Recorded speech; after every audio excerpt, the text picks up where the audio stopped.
supplémentaires s'imposent. Aujourd'hui, notre grand défi, c'est quoi? C'est comment coordonner toutes ces initiatives. Voilà pourquoi nous avons pensé élaborer une stratégie nationale qui va être adaptée à nos réalités. Nous avons soumis au Conseil un document de stratégie nationale, mais aussi un document de plan d'action de mise en œuvre pour la période 2014-2016. Alors, pour l'essentiel, les points saillants sont les suivants.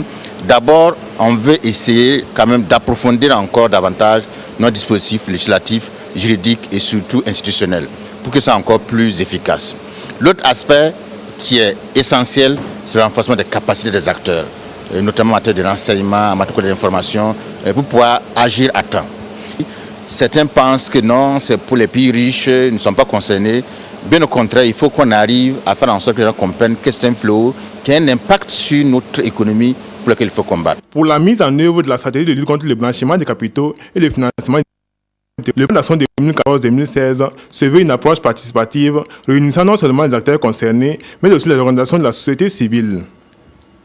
Le ministre des Ressources animales et halieutiques, lui, était présent au Conseil avec les conclusions des ateliers régionaux sur les conflits liés à l'exploitation des ressources naturelles.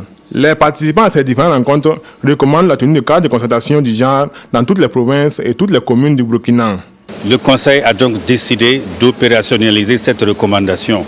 Mais ce que je peux ajouter, c'est qu'il y a la mise en place de cadres de concertation un peu partout dans les communes pour gérer ces conflits. Des rencontres qui se font avant la campagne, à milieu de campagne et à la fin de la campagne pour s'assurer bien sûr que toutes les mesures sont prises pour éviter ce genre de conflits, les dégâts, etc. Maintenant, il faut que quand un dégât survient, quand une crise survient, qu'il y ait le dispositif également pour la conciliation d'abord.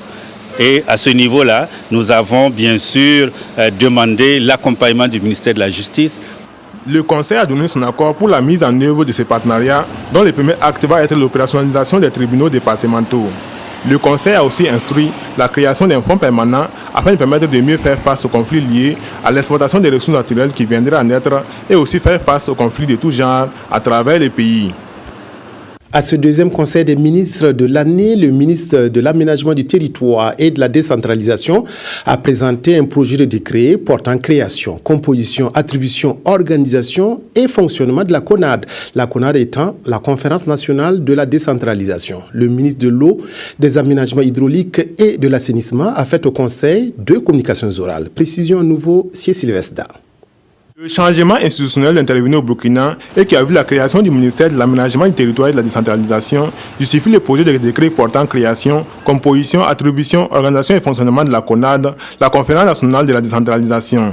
Ce projet vise non seulement à tenir compte de ce nouveau dispositif institutionnel, mais également à apporter des innovations à l'organisation et au fonctionnement de la Conférence nationale de la décentralisation.